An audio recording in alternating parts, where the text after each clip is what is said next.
David Jiménez, autor de El director. Ahora hablaremos del libro largo y tendido, pero ¿ha abierto usted la caja de los truenos del presunto, siempre entre comillas, la presunta corrupción dentro del periodismo español? Pues sí, en cierto modo, porque existía una ley del silencio en torno al periodismo que por alguna razón ha permanecido, no años, décadas, ajeno a la crítica, ajeno a la investigación. El oficio se ha dedicado a criticar, a desvelar secretos y corrupciones de otros, y en cambio jamás ha desvelado las intrigas, los secretos, las miserias que se estaban viviendo en el oficio, a pesar de que todos lo comentábamos en la máquina del café, en nuestras cenas, en nuestras reuniones, y curiosamente pasaron décadas sin que nada de lo que estaba ocurriendo se conociera fuera. Era un poco como el elefante en la habitación, ¿no?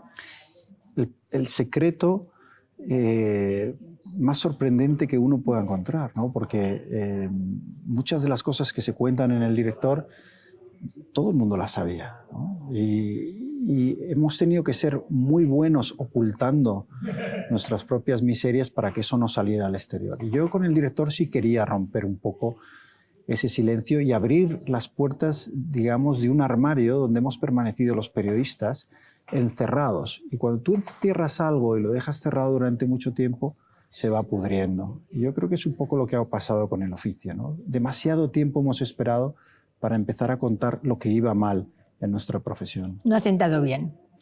El libro no ha sentado nada bien, incluso lo han insultado, lo han llamado fracasado. Sí, sí, pero eso era de esperar, ¿no? O sea, uno no escribe un libro como El director y espera que le manden flores desde las redacciones, ¿no? Hay mucho corporativismo en el oficio, hay mucho periodista que le ha ido muy bien y ha vivido muy bien y que ve amenazado, digamos, ese estatus cuando se empieza a contar la verdad sobre el oficio. Pero curiosamente, más allá del ruido de unos pocos que han podido meterse con el libro y sobre todo con el autor, la realidad es que la respuesta está siendo fantástica. El libro va por la 5ª edición. Tengo mensajes diarios de periodistas de toda España diciéndome, ya era hora de que alguien se atreviera a contar todo esto, ¿no? Y a mí eso me da mucho ánimo, porque el tener a esos periodistas jóvenes del lado del director y valorando lo que he hecho con el libro, me invita a pensar que hay esperanza, ¿no? Que viene una generación que a lo mejor dice, no vamos a hacer las cosas como vosotros, las vamos a cambiar y las vamos a mejorar. A ver, es cierto que la crisis económica ha sido demoledora para el periodismo, no solamente para las empresas periodísticas, sino también para los propios periodistas que han sido despedidos en masa. De esto también se ha hablado muy poco, pero esta presunta corrupción no se genera por la crisis económica, sino que ya existía en época de bonanza económica, casi más, ¿no? Eso es una de las cosas más importantes, porque es verdad que la crisis económica nos sirvió como excusa para ir todavía más lejos en la ruptura de los códigos éticos del periodismo, ¿no? Pero muchas de las cosas que cuento en El director ya se hacían antes. Los acuerdos de los que hablo, ¿no? Esos pactos por los cuales las grandes empresas del IBEX pagaban y siguen pagando mucho más dinero del que les corresponde a los medios a cambio de silenciar historias y de cuidar la reputación de sus directivos, esos acuerdos ya existían antes de la crisis. Y los medios han vivido atados a esos intereses y muchas veces hemos renunciado a hacer nuestro trabajo. Lo que ha ocurrido en cierto modo es que yo creo que el periodismo es un oficio que consiste en vigilar el sistema y alertar de sus defectos para mejorarlo. Y lo que ha ocurrido en este país es que la prensa se ha convertido en el sistema. Somos parte de ese sistema y desde dentro hemos perdido la capacidad de criticar al poder, ¿no? de vigilarlo, de fiscalizarlo. Y ahí es donde yo creo que poco a poco nos hemos ido vendiendo a ciertos intereses y la consecuencia es terrible, porque lo que ha ocurrido es que la gente ha perdido la confianza en nosotros. Hay que recuperarla. Usted habla en su libro de periodistas a sueldo de grandes empresas y nombra Telefónica y alguna más. Es que es curioso que los periodistas, que nos encanta la palabra sobresueldos, ¿no? Cuando hablamos de los políticos, y lo hemos denunciado, no hayamos contado que ese sistema de sobresueldos ha existido en la profesión desde hace mucho tiempo. Estamos hablando desde prebendas sencillas, ¿no? Como viajes pagados, coches prestados, créditos. Yo hablo en El Director, ¿no? De cómo los bancos dan créditos a intereses inimaginables para el resto de los mortales a periodistas a cambio de que hablen bien de ellos. Y vas subiendo y llega un momento en el que ya te encuentras con los sobresueldos, es decir, con periodistas que están cobrando de las mismas empresas de las que tienen que informar después a sus medios. Pero claro, ¿con qué independencia vas a informar de una gran empresa del IBEX si estás cobrando un sobresueldo de esa empresa? Ocurre lo mismo con la política.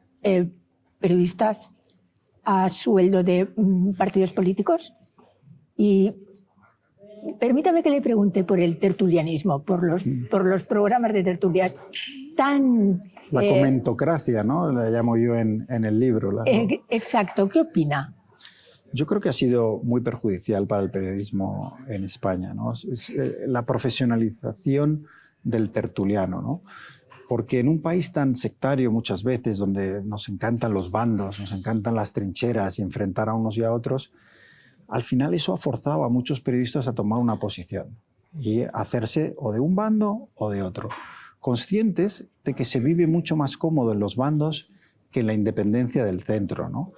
Y en El Director se cuenta, por ejemplo, cómo se han repartido esos puestos en las tertulias. Muchas veces se designaban con boli y papel desde el gobierno, ¿no? Y decían, bueno, este periodista va a ir a esta tertulia, este otro.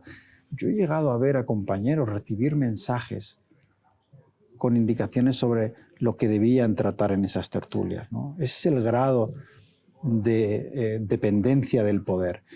Y claro, cuando uno se encuentra con que todo esto ocurre en un momento de grave crisis donde miles de periodistas están perdiendo su empleo, las tertulias se convierten en una de las pocas salidas laborales para muchos de ellos. Y ahí es donde el poder empieza a manejar y empieza a castigar a unos y a premiar a otros. Si eres bueno, vas a tener un asiento en una tertulia. Si vas en contra nuestra, te vamos a vetar y no vas a estar en ningún lado. Es así como ha funcionado el sistema. ¿Cree que va a tener algún tipo de repercusión para bien o por lo menos para sanear un poquito no solamente su libro, sino lo que está generando alrededor su libro, que realmente ha sido un revulsivo importante? O sea, yo creo que el libro ya ha tenido un efecto muy positivo, porque ha generado un debate que antes no existía sobre la corrupción en los medios, pero también sobre periodistas que están intentando hacer bien su trabajo.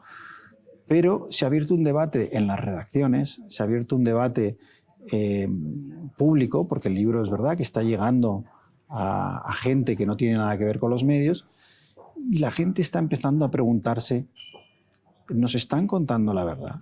Es decir, ¿cuál es el origen de esa información que nos dan, ¿no?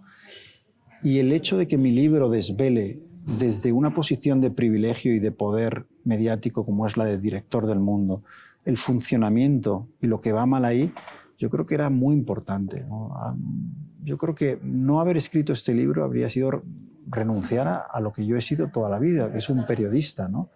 Tenía una buena historia, había sido testigo de cómo funciona el sistema y la relación entre la prensa y el poder político y el poder económico, y era una necesidad el contarlo.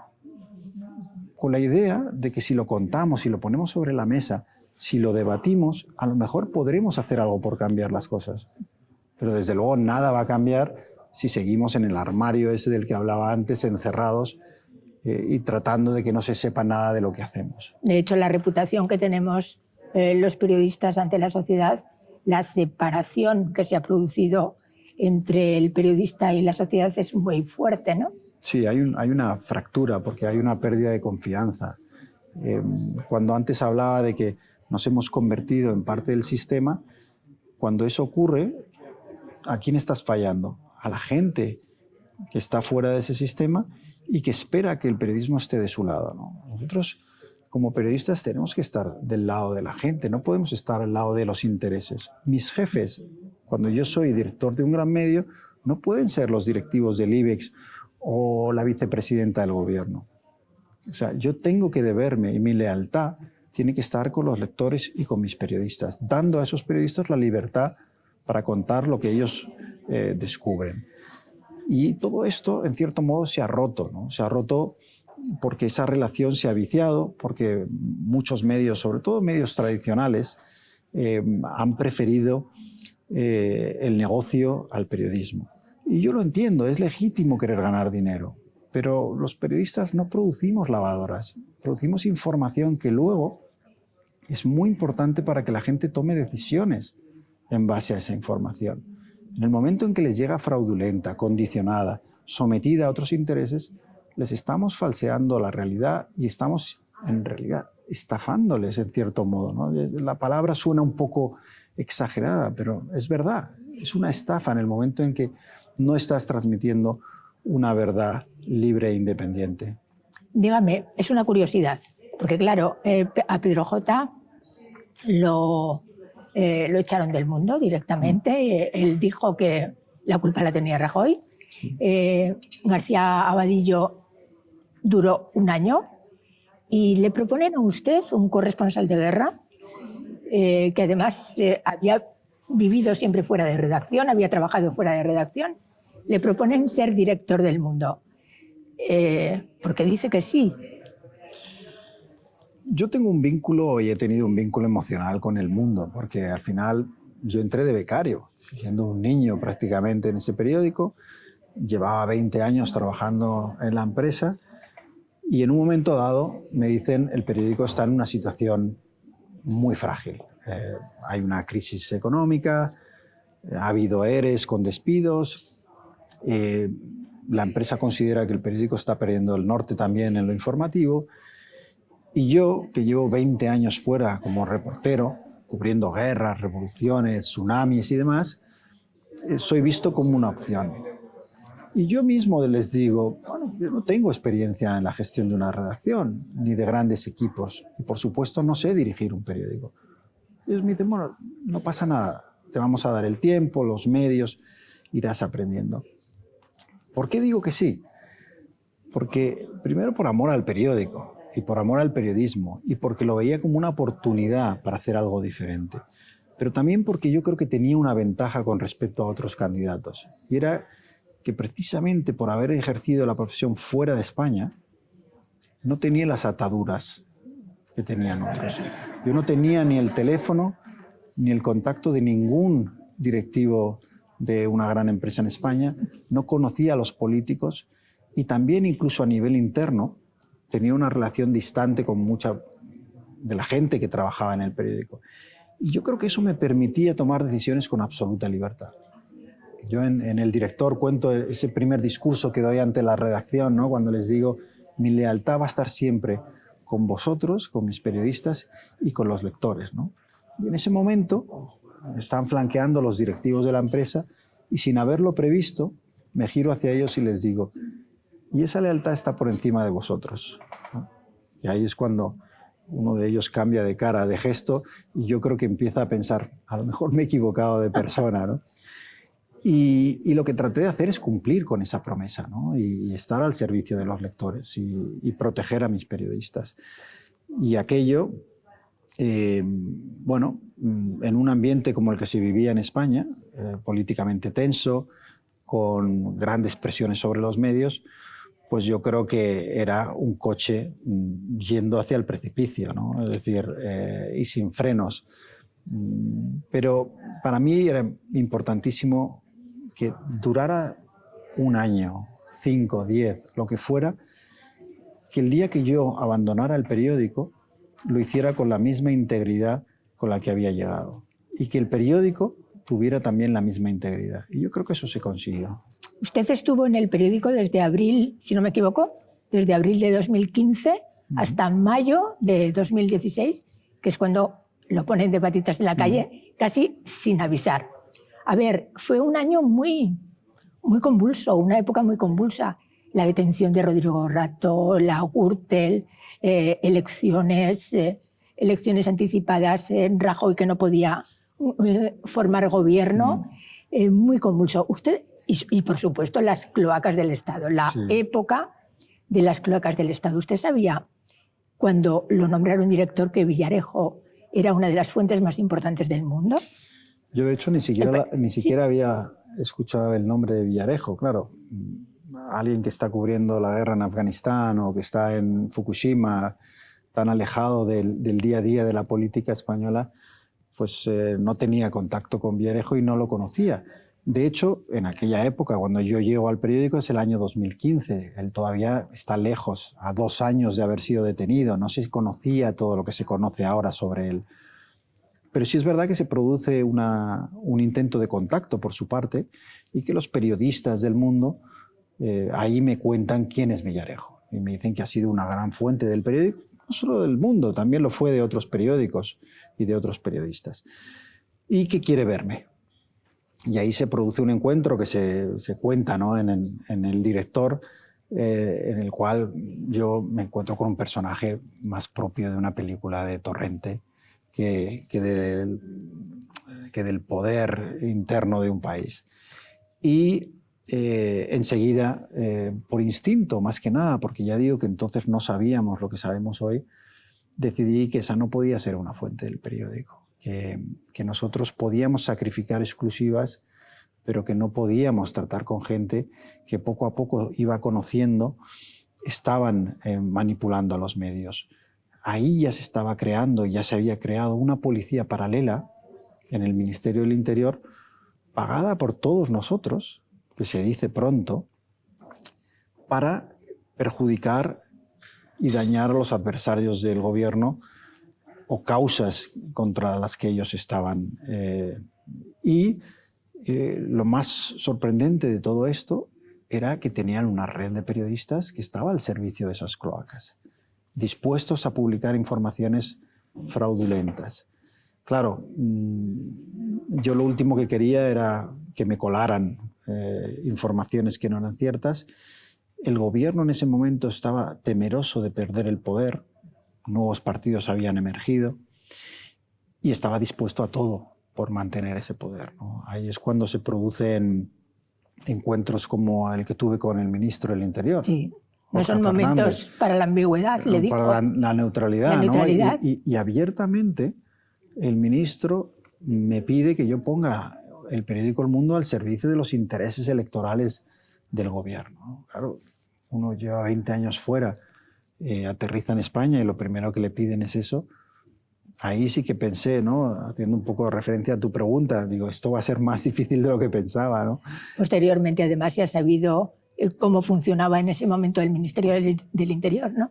Claro, es que yo creo que es uno de los grandes escándalos de la democracia. A mí me llama mucho la atención que no tenga más eco los medios. Para mí, comparando países, ¿no? Quizás porque uno de los más afectados era Podemos, considerado de extrema izquierda y considerado no muy querido por el poder. Y porque Villarejo trabajó para todo el establishment de este país. Y hoy sabemos que Villarejo tuvo inmunidad y pudo actuar con absoluta libertad con 11 ministros del Interior, del PP y del PSOE. Pero también sabemos que estaba a sueldo de muchas de las empresas del IBEX. No había un interés en la élite, en el establishment de Madrid, de que se supiera nada de Villarejo. De hecho, todavía hay mucha documentación y hay informes y hay cosas que van a ir saliendo y que van a perjudicar a gente. Pero la justicia, afortunadamente, aunque es lenta en España, va actuando, ¿no? Y no me extrañaría que termináramos viendo también algún periodista metiéndose en problemas judiciales, ¿no? Porque esto era un sistema, lo que se conoce como las cloacas del Estado, en el que había elementos corruptos de la policía, estaban los políticos que habían creado esa policía, pero luego, esencial para toda esta operación, eran los medios de comunicación o periodistas que servían como herramienta de transmisión de esas informaciones, ¿no? Estamos hablando de una época muy, muy negra y muy cercana, ¿no? Bueno, ahora hay el debate de si las cloacas del Estado han desaparecido o no han desaparecido. Yo creo que para que desaparezcan del todo lo que tiene que haber son consecuencias. y consecuencias no solo para los policías implicados, ya tenemos a Villarejo en la cárcel, pero es que tiene que haber consecuencias para los políticos que crearon esa policía y tiene que haber consecuencias también para los periodistas que entraron en el juego de las cloacas. Usted llegó al despacho del director del periódico, del Mundo, sin contactos en su agenda. ¿Cuánto tardó en llenarla?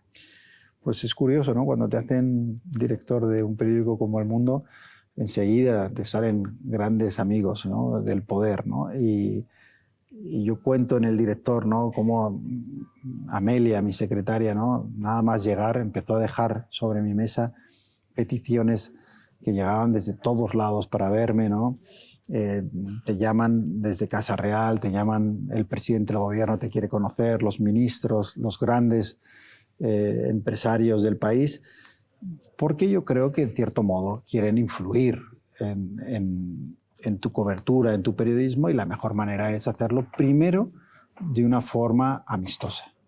Y luego ya pasamos a, si no entras, digamos, en el juego de los favores que dirige ese mundo, entonces ya vamos a intentar lo otro, que es el castigo, es el te quito la publicidad si publicas esto, no te doy una licencia de radio o de televisión. Es decir, es el palo y la zanahoria, ¿no? Utilizado contra el periodismo. Y ahí es donde están las encrucijadas morales que vive uno como director, ¿no? Porque tiene primero que mantener una distancia con ese poder, porque si no mantienes la distancia, ¿cómo vas a criticarlo? ¿Cómo vas a vigilarlo? Y por otra parte, la resistencia ante presiones que pueden ser muy perjudiciales para tu periódico, ¿no? En el director se cuenta, por ejemplo, una escena que yo creo que es de las quizá más difíciles para mí en aquel año, y es cuando se me dice que si voy adelante con una exclusiva sobre Telefónica, que eso podría tener consecuencias para mis compañeros y que algunos de ellos podrían perder su puesto de trabajo. En cierto modo, identifican que a mí me va a dar igual perder mi puesto de trabajo y que voy a mantener la integridad del periódico y la mía, aunque eso ponga en riesgo mi posición, y entonces te ponen ante la responsabilidad de entonces tus acciones quizá van a costarle el puesto a otras personas, sabiendo además que algunos de esos periodistas, después de haber trabajado 20 años para el periódico, eran buenos amigos. ¿Llegó usted a comer o a cenar con Mariano Rajoy? Sí, Mariano Rajoy suspendió o no me vio en una primera cita que teníamos porque ese día justo publicamos una exclusiva en la que le implicábamos en la caja B del partido, ¿no? Eso se cuenta también en el director. Pero luego posteriormente me llamó, me invitó a Moncloa, fui a su despacho y estuvimos un largo rato conversando, y esa conversación también se cuenta en el libro. Y bueno, es un personaje curioso, ¿no? Un registrador de la propiedad que termina promocionándose dentro del partido, acaba como presidente del gobierno, no especialmente inspirador como político, pero que era un gestor, yo creo que relativamente eficiente de los asuntos de Estado, ¿no? Y que tiene su gran hándicap, su problema mayor en la corrupción. Ya fuera por complicidad o por omisión, ¿no? De no haber tomado medidas para haber frenado lo que estaba sucediendo dentro de su partido, ¿no? Que se estaba corrompiendo de una manera que los jueces llegaron a describir como una organización criminal. Claro, él pues no estaba de acuerdo con la cobertura que yo hacía en el periódico, y desde el gobierno se me hizo saber. Y a partir del 6º mes o así que llevaba yo como director de periódico, dejaron de contactarme, ¿no? Yo creo que me dieron un poco por imposible, ¿no? Dijeron, no hay nada que hacer. O sea, hasta que lo echen. No hay nada que hacer porque va a seguir publicando todas las cosas que tiene, porque ¿qué va a hacer uno? A mí me vienen periodistas de investigación y me dicen, hemos descubierto este caso de corrupción. Si uno es mínimamente periodista, no puede coger eso y ponerlo en un cajón, ¿no? O sea, te quemaría dentro. Tienes la necesidad de contárselo a tus lectores, ¿no? Porque al final yo lo que intenté es lo mismo que había hecho como corresponsal, como reportero de guerra, hacerlo como director. Y es seguir siendo un periodista, ¿no? Por mucho que estuviera en un puesto de dirección, que fuera o que tuviera unas responsabilidades que iban más allá de la información, yo quería seguir haciendo periodismo. Y ante eso no estaba dispuesto a renunciar.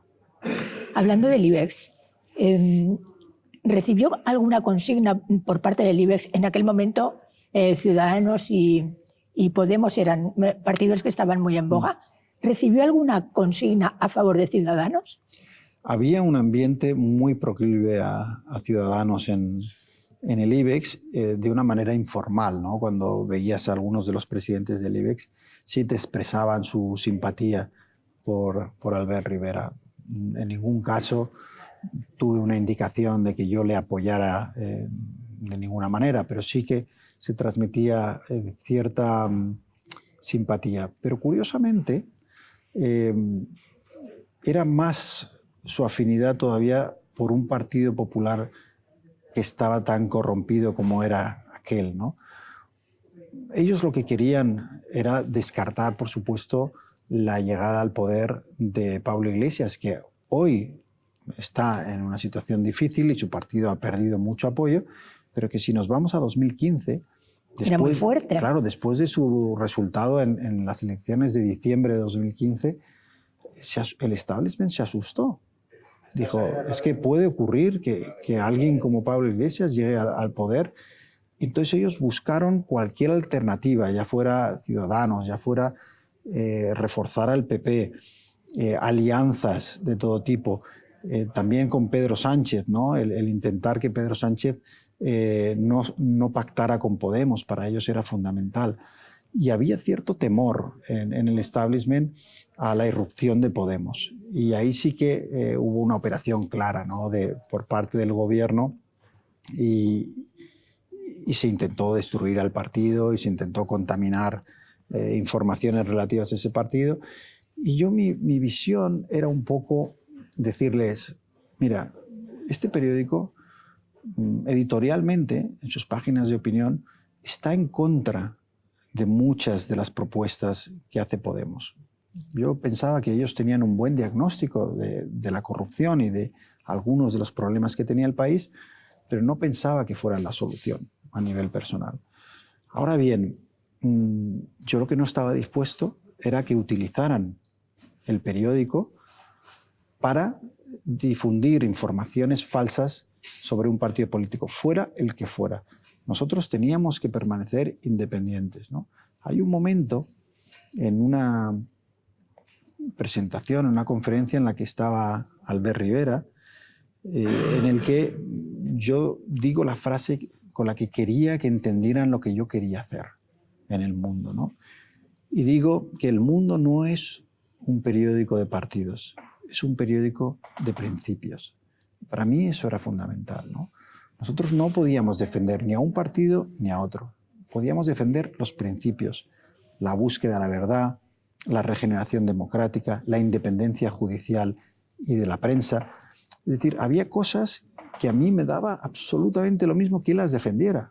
Fuera el partido que fuera, nosotros íbamos a estar del lado de quien defendiera esas ideas.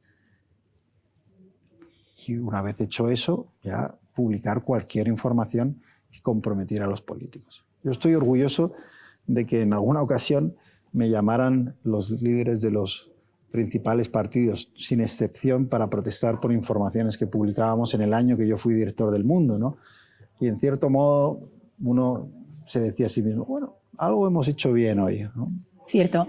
Vamos terminando, pero me gustaría comentar con usted el tratamiento que en ese momento, en el año, precisamente en el año que usted dirigió El Mundo, se le dio al caso Bankia, porque con la distancia se capta cierta crueldad por parte de los medios de comunicación hacia la sociedad española en ese aspecto, ¿no? El caso Bankia fue un símbolo para la mayoría de los españoles de el problema que fue la crisis económica y sobre todo quién debía pagar la factura de esa crisis económica, ¿no? Y ahí lo que se produce es, pues con las tarjetas Black y con todas las noticias que salen de esos consejos de administración donde los políticos, los sindicatos, los empresarios están colocados, y cómo muchos de los pequeños ahorradores o de la gente que había ido a pedir créditos y demás salen muy perjudicados de aquella gran crisis. Y en cambio la gente se pregunta, ¿y por qué los directivos salen beneficiados con sus bonus, con sus tarjetas Black, con sus gastos y demás, ¿no? Y terminó siendo un símbolo de lo que había ocurrido. Pero curiosamente hay que irse y remontarse a algo más atrás en el tiempo, antes de mi llegada. Cuando Bankia sale a bolsa, se produce una llamada a todos los directores de periódico de este país, desde Moncloa, pidiendo a la prensa que apoye la salida de Bankia a bolsa. Claro, eso ocurre mientras Bankia está llenando las páginas de los periódicos con anuncios promocionando esa salida a bolsa.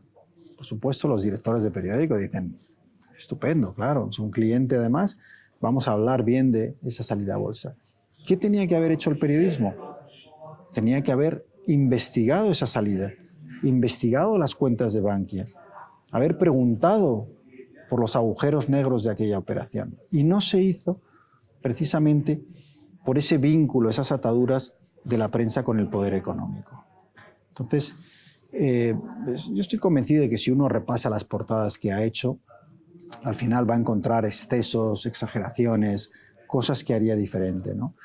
Pero el criterio fue siempre periodístico y en el caso de Bankia, yo creo que los periódicos después trataron de recuperar o de reparar los silencios en un momento importante en el que debimos haber hecho mejor nuestro trabajo, ¿no? Y entonces nos arrojamos al caso Bankia, ya Bankia no ponía publicidad como antes, y entonces sí decidimos hacer un periodismo combativo y a veces muy agresivo. ¿Lo ha llamado Pedro J? No, no he tenido noticias suyas desde la publicación del libro, tampoco antes le veía tan asiduamente, alguna vez nos hemos encontrado, pero yo creo que en el caso de Pedro J, el libro cuenta cosas muy buenas que él hizo, fundó el periódico, él me trató muy bien cuando yo fui corresponsal y el periódico El Mundo, bajo su dirección, sacó algunas de las grandes exclusivas publicadas durante estos años de democracia. Pero también, como casi todos, tiene un lado menos iluminado, ¿no? Menos brillante, ¿no? Y ahí se cuenta en el director pues también flaquezas que tuvo como director, errores que cometió como el 11M, que yo lo considero el mayor en la historia del periódico, y he tratado de ser muy honesto, no solo conmigo mismo, porque el libro también tiene dosis de autocrítica, sino con todo lo que se hizo en la historia del mundo. Lo bueno, que fue mucho, pero también lo malo. David Jiménez, hasta aquí llega nuestro tiempo. Muchísimas gracias por atendernos y solamente una reflexión. ¿A qué se va a dedicar usted? Al periodismo, no sé hacer otra cosa. O sea, que seguiremos dando guerra, sea donde sea. Muchísimas gracias. Un placer.